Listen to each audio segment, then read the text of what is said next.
Assalamualaikum warahmatullahi wabarakatuh. Kembali lagi di channel Alkisah, channel dimana akan membahas semua misteri yang ada di dunia. Kali ini kita akan kembali membahas misteri yang belum terpecahkan. Misteri tentang perpindahan kerajaan Mataram yang masih menjadi polemik atau misteri hingga hari ini. Oke, jadi gini coy. Dulu tuh ada kerajaan namanya Mataram. Bisa dibilang Mataram kuno lah ya. Sebenarnya dulu nggak kuno juga sih, namanya Mataram gitu aja. Tapi kalau kita saat ini nyebutnya ya Mataram kuno ya kan ya. Mereka tuh kayak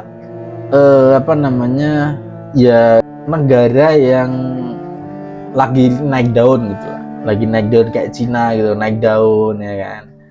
Terus yang hit di mana-mana ya kan.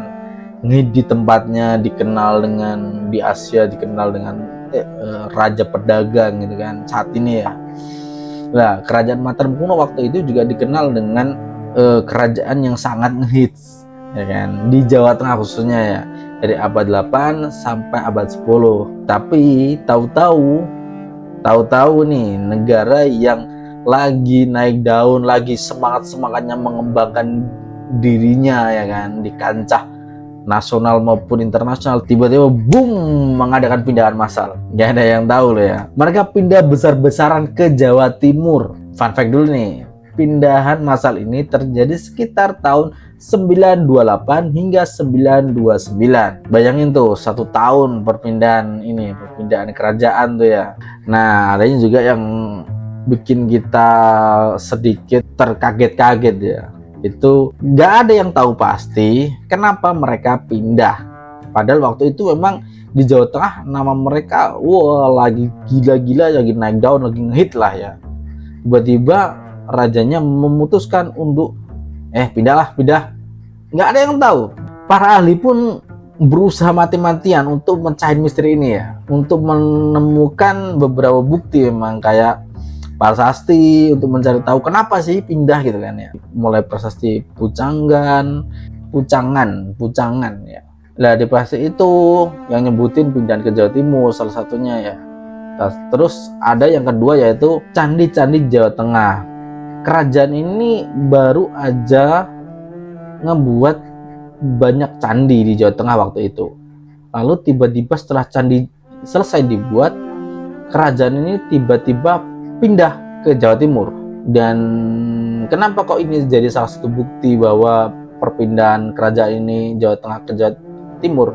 Karena arsitekturnya mirip, bukan mirip lagi, sama. Itu jadi salah satu juga yang melandasi bahwa memang kerajaan ini pindah dari Jawa Tengah ke Jawa Timur di tahun tadi tuh 928 hingga 929. Karena ada kemiripan mulai dari candi yang selesai dibangun di Jawa Tengah dan candi yang mulai dibangun di Jawa Timur. Itu jadi salah satu patokan juga membuktikan bahwa memang kerajaan Mataram ini pindah di tahun itu, dan pindahnya besar-besaran, nggak cuma 1 orang 2 orang ya.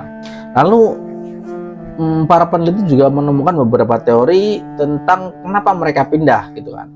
Teori yang pertama yaitu teori yang menyebutkan bahwa bencana alam katanya ada gunung meletus sangat besar. Ya, kalau kita dibilang bencana alam gunung berapi ya memang ada di Jawa Tengah banyak juga gunung berapi waktu itu yang seharusnya masih aktif ya. Masuk akal juga. Terus teori yang kedua yaitu perubahan iklim. Ada yang bilang di Jawa Tengah waktu itu sedang kekeringan, jadi sulit untuk menanam sebuah tanaman pangan untuk persediaan ya. Jadi raja waktu itu memutuskan untuk pindahan massal.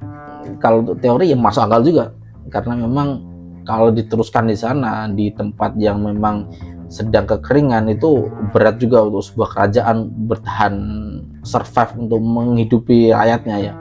Makanya ya masuk akal. Lalu teori yang ketiga yaitu teori konflik politik. Ya, ini sering terjadi sih ya di zaman kerajaan. Entah untuk membuktikan diri, untuk menjadi penerus atau apa, ya masuk akal. Tapi kalau teori ketiga ini kayaknya nggak terlalu oke ya, karena Masa hanya sebatas pembuktian menjadi seorang raja harus membuat pindahan sebesar itu gitu kan. Tapi ya namanya teori ya, baik lagi. Terus teori yang terakhir yaitu teori ekonomi dan perdagangan. Ada yang bilang memang rute dagang berubah, tapi lagi-lagi ya buktinya kurang, masih sedikit bukti yang membuktikan bahwa waktu itu rutenya berubah dan mereka harus melakukan pindahan massal gitu kan ya. Lalu untuk yang membuat riset-riset ini susah dilakukan, yaitu ada sumber tulisannya memang sedikit. Ya, baik lagi, di setiap misteri pasti salah satu yang membuat peneliti susah mereka sejarah waktu kerajaan, ya balik lagi. Zaman kerajaan orang-orang itu kastanya itu memang melarang mereka, bukan melarang ya, memang sangat jarang orang yang bisa menulis gitu kan ya. Atau ya kemungkinan keras memang dilarang ya orang-orang raja jelata menulis ya, hanya orang-orang tertentu saja yang boleh menulis gitu. Makanya kita saat ini juga kesusahan mencari ini bukti sejarah untuk pendukung ini apa ini gitu kan, kesusahan juga karena sumber tulisannya sedikit. Makanya kita di Indonesia memfokuskan mencari prasasti, yaitu batu-batu yang ada tulisannya, karena salah satu informasi penyebaran dari situ kayak ya kita kayak Luffy lah mencari poneglyph gitu kan ya, kayak gitulah, sama seperti itu mencari sumber informasi dari masa lampau gitu kan ya. Lalu untuk yang kedua yang membuat penelitian susah, yaitu susah untuk menggali tempat di mana gini. Sekarang kan banyak daerah-daerah yang dulunya memang tempat titik di mana sejarah itu berada, sekarang sudah banyak yang berubah menjadi kota modern, yang akhirnya banyak bangunan-bangunan modern yang bertengger di sana. Kan nggak mungkin kita bongkar juga untuk mencari jejak sejarah ya, pasti inilah pertentangan, nah itu susah sekali gitu kan ya. Lalu yang terakhir yang membuat susah adalah memang datanya rumit. Kita untuk mempelajari sejarah Mataram kuno, kita juga harus paham bahasa yang dipakai di zaman itu, karena bahasa Jawa itu berkembangnya itu berkali-kali ya, sampai hingga menemukan titik di mana salah satu suku yang memiliki bahasa yang sangat banyak dan kompleks itu salah satunya Jawa ya. Karena emang perkembangan itu, bukan berarti yang lain enggak, tapi salah satu yang memiliki bahasa yang cukup kompleks itu Jawa. Tapi satu hal yang memang pasti, perpindahan ini juga mengubah banyak hal ya, seperti politik yang budaya Jawa berubah, mulai berkembang ya kan, mulai yang Jawanya Jawa Tengah itu pindah ke Jawa Timur agak lebih keras sedikit ya kan ya.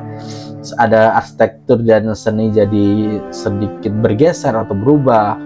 Lalu ada struktur sosial dan ekonomi juga berubah, terus penyebaran agama Hindu Buddha juga kena imbasnya. Makanya adanya sebab pasti ada akibat gitu, entah sedikit atau besar pasti ada. Lalu gimana nih menurut rekan-rekan?